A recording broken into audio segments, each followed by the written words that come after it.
Alrighty, here's the final machine I'm able to show off of my grandfather's. This is the Black & Decker Dustbuster 14.4 volt cordless hand vac. At least it's the last working machine he has I'm able to show off. He also has this Shark cordless sweeper that unfortunately not only doesn't turn on anymore, but it won't even turn the green light on when you're able to plug this thing. So I won't be able to do a video of this one at all because what's the point of showing a non-working machine? Unless if you want to sit and talk about my boring history about these. Yes, because he also did have another one of these at his cabin that I took home with me, but eventually threw out because I wasn't interested in keeping a non-working machine anymore. So, anyways, just thought I'd go ahead and talk about that. But anyways,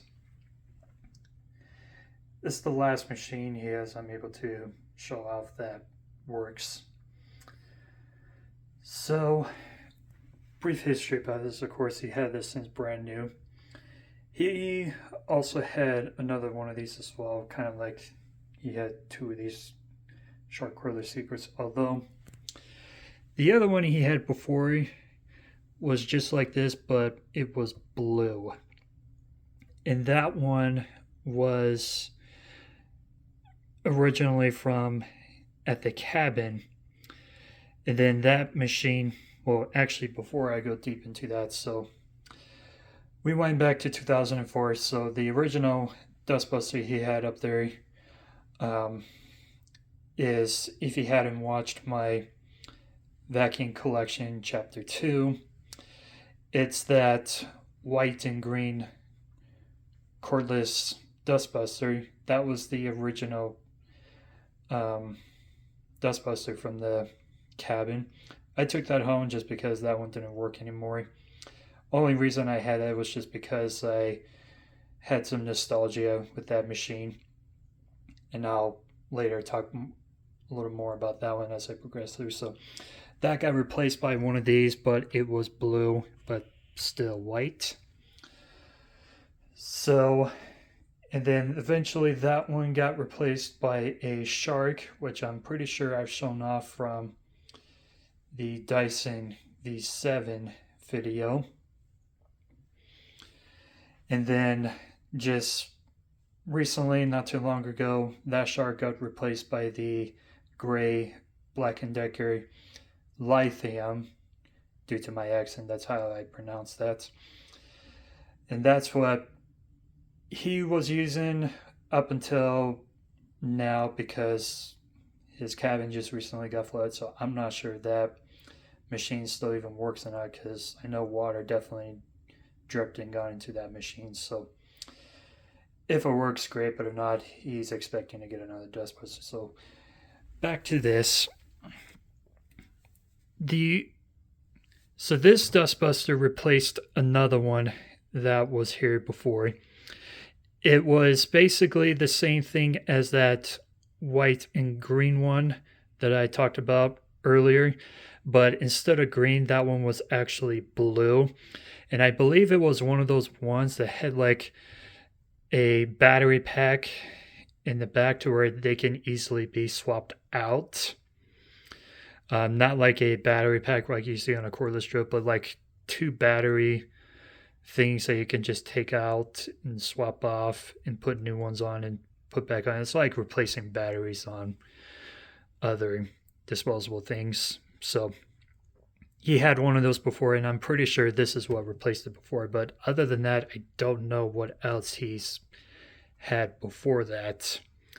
I wouldn't be surprised if he had more dustbusters over back in the past, probably similar to the ones that my other grandparents had. That I remember they had two dustbusters that are like from the 80s, one brown and one white. I wouldn't be surprised if he had one of those. So enough of that. So I'll go ahead and jump right onto this one. So Really not much special. Here's the info right there. That's the exhaust port right there. One unique thing about this is that this is actually one of the cyclonic models where whenever you suck something up, it'll actually have a twister inside.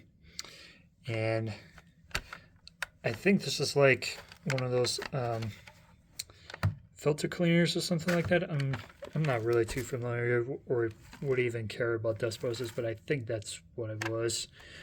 You also have a thing that collapses out to use if you wanted to extend something out.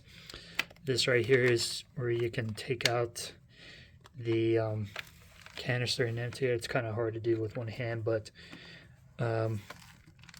yeah, you get what I'm talking about here. So as you can see, I made a little mess, so that's what it looks like. And then you can take this filter out and you can clean it out. I did remember that on the blue one, we accidentally threw the filter away on that one, and ever since we put it back together and ran it, for years we've been using it without a filter where dust was always just flying out. So luckily we didn't have to deal with that anymore when we got rid of it. So I'm going to stop this and put this back up here. Alright, so you put that back on, and this is the standard on and off switch. And I'll just go, and one more thing is that, and this is an indicator light to let you know that's actually charging through the wall right here, as you can see. So, not much special. Just another one of those standard plug-in things to plug into cordless products. One thing that I really do like about this is that it easily comes out to use it. I like that.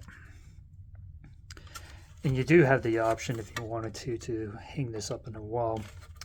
I remember the dust post we had before this here in the house, it did used to hang up in the closet. I guess he chose to not do that because he realized this was way much easier to pull in and out of the kitchen. So anyways, with that being said here, I'll go ahead and turn this on. The batteries are definitely really bad in this, so it's going to die really quickly. So just suck up a little mess here, and here we go.